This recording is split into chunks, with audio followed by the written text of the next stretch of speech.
Hi there. My name is Bill Hannings, and welcome to the first episode of The Craft of Gaming. I'm going to start with a fairly important and obviously going to be pretty much the base for everything else that we're going to do with the channel: character creation. That's what we're going to discuss today. There's a couple of parts to this. 1, the concept. 2, communication with the GM. 3, stats, so you can support the concept. 4, the name. And 5th, and my personal favorite, writing the history. So let's talk about the concept first. In most games, you aren't creating in a vacuum. Either you're creating it for like a extant gaming group that's about to start a new campaign, you're joining one that's already in progress, or perhaps you're joining a LARP that's been going on for several years, or you're starting a new LARP. So pay attention to what other people have. In the cases all, but basically maybe the last one. LARPs are large enough that pretty much you don't have to worry about what other people have made. But in those smaller ones where you're trying to fit in, there's a couple of things you can do. You can make a complementary character, or one that's similar to the other characters. By complementary, I mean like in terms of their story and their story arc, or you make one that's very similar. A good GM can work with either of those methods and still make you a unique and wonderful story. Interlocking characters, or characters that grade on one another, can both make for great role play. I've had excellent experiences when all of the characters were very much in agreement and sort of working from the same place. And I've also had excellent character interaction and stories when all the characters are sort of working at cross purposes. Truthfully, that's not as big a deal as making sure that you have that initial purpose for your character. So what do you want your characters to be at the start? And where do you want them to go? Addressing these questions is kind of the start of every character's story. Ones you need to ask yourself will sort of naturally flow outwards and create a story for you. The other question you need to ask is, what kind of story are you looking to tell? And what kind of person do you want to be at the center of it? Your character is either the person or in the center of the story, or the point of view character who's watching how the story, which is about others, is unfolding. Or a bunch of other stuff. I'm not a writer, guys. This isn't what I do professionally. It's just something I'm doing for fun. A good example of this second type of character, the one where they're watching and the world is sort of whirling about them, is the analysts from the Black Company book series. People like Croker, Sleepy, Mergen. They aren't necessarily the main character or even the hero of the piece. They're just the one who has presents the eyes that you're seeing things through. And I actually really like that method, and I've done it with creating some characters. So the great part about a concept is it can be from anywhere. You can see a picture in a source book and create a character from that. A good example I can think of is Dan Abnett, an author I love, created the novel character Eisenhorn from seeing a piece of art that John Blanche did for a new rulebook for at the time for Warhammer 40,000 called Inquisitor Tannenbaum. Kicked off a long novel series just by being a cool picture. Sometimes it can be something like an anime that you've watched, a character in a book that you've loved, a video game character who has a style you like, a story, or just a story that you've had in your head that you've wanted to tell. Any of these are good places to pull that initial concept from. Now, I'm not saying be completely derivative.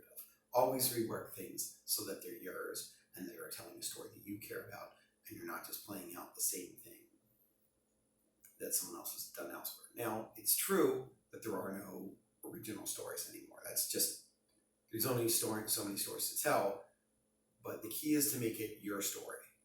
Because if you're going to be sitting down and rolling dice for hours on end, or enacting a character at a live action game, or playing over Discord, make sure it's someone that you can relate to and stand by. Now that doesn't mean that they have to be like you, but that just means that you can find something interesting in them to portray and to deal with. Part 2, communication with the GM. This is a big deal. Talk to your GM, kids and adults. It's very important. Pitch the story, pitch the idea of your character.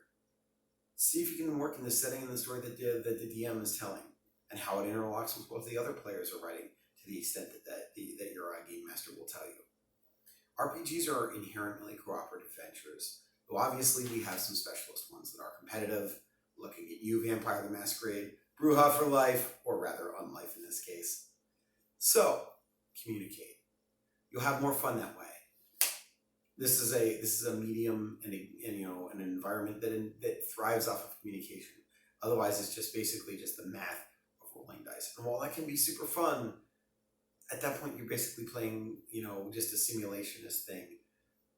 And the role-playing aspect, which is so important in the craft of gaming, is gone. And you always want to make sure that you're making a character and not just a mass of numbers. But the numbers are important too. That's something I'm going to cover next. And the last thing I'm going to say on communication with the GM is find out the game culture that they built. About if it's a small game, see where they want the story to go and the kind of gaming culture that they work in. If you're starting in a larger LARP, see what the game culture is there. See how it allows people to do things. This is super important, and it can make sure that you're making a character that fits the setting and binds with it in a positive way. I mean, I'm not saying it's bad to be disruptive in a game setting. Sometimes it's super not, and there are games that are built around it to some, sort of almost being transgressive with things. But at the same time, you want to make something that fits with everyone else, so everyone can have a positive experience, if that is the intent and the brief of the game. Number 3, stats. This is a big deal. Even if we get a bunch of people telling us hey, play beyond your card, don't let your stats define you. I mean, there is some truth to that. Don't just consider the character you make a bunch of numbers put together. But what it is it's the skeleton and the flesh of the person that you are inhabiting. It is how they can interact with the fiction narratively. It is how, the level to which they can sort of work your will on the world. So make sure that, when you're statting your character and how you're spending your points, makes sense in the larger narrative that you have planned, so that they can interact, they can, work the narrative and interact with it on a meta level in a way that you enjoy. It's perfectly it's perfectly fine rather to not take characters that are optimized. If you're making a character with specific difficulties and flaws, please, by all means, make them statistically not good at the things they're not good at. My character Var, for example, is extremely impulsive and makes a lot of poor decisions, so I made sure that her wisdom was her low score. That's why she's does stuff compulsive gambling and getting in trouble and speaking up when maybe she shouldn't. And that's a lot of fun. Sometimes the mischief is 50% or 75% or even 100% of the fun that you get. And just make sure you're not disrupting fun for other players, and make sure even that the GM is having fun running you, because in the end this is a cooperative hobby, and the best kind of joy is the kind that we get, but that's reflected back in the eyes of others. You don't want to just selfishly take joy out of a game when you're playing it with other people. Then we come to number 4, names. You have a couple of options here. If you have a name already picked out, just use that. If you're not sure, but there's a very strong setting for the game, research the setting, see what other characters are named in it.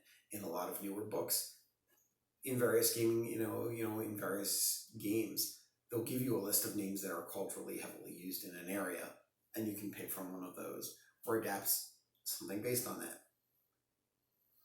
If the game is more based on things that are like real life, historical and stuff, build from names that make sense for that. Obviously, you don't want to borrow someone's specific name unless for some reason you're playing that character.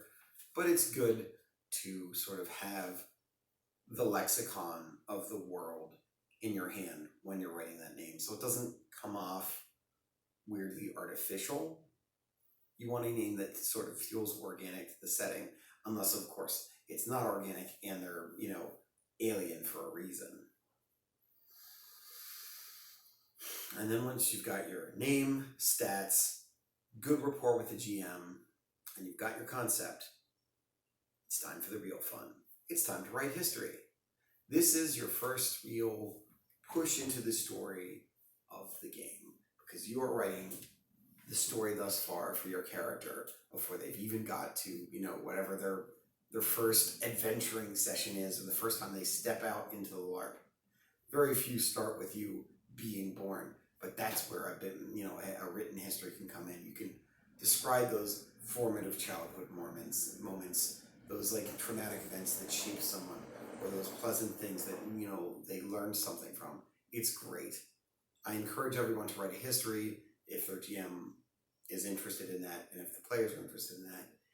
Or just write it for yourself. Just make sure that you write it out to the extent that you can, so you can get that sort of motivation and that first glimpse into the mindset of your character. And that's so important to animating a character that's more than just numbers, and more than just maybe you with a funny, there's no wrong way to make a character, but a history is very helpful, and it sort of gives them a life outside of the life that you have, and I encourage it. The other thing, there's one specific piece of advice I give to everyone who's writing a character history. Leave holes for the GM. Why these are great are if you haven't named everyone in it, and you have like maybe an antagonist that's showing up, and you haven't given all the information about them, that gives the GM a chance to work with that. And be like, that mysterious guy in the coat who caused problems for you in your peasant village, well, he's this guy, and he's connected to these other player characters. And also be receptive to maybe the GM read your backstory, and they offer edits on it to more tightly bind you and set you up, maybe possibly in an antagonistic way, as Var is with one of the characters in her game, with the stories of others. Roleplay is a communal effort in most cases, so it makes sense to have that sort of receptivity to what the GM wants, and to leave holes for yourself so things can fall into place that you never even knew were there, and it can make for a much richer experience. That's all I've got for tonight. Love everybody who's watching. Have a wonderful week. I will be back on Friday with a preview of whatever I'm doing next, and next Monday, or probably Tuesday morning, depending on upload speeds, you will have another episode of this in the can, ready to go. This is Bill from the Craft of Gaming Out. Have a lovely day. Bye.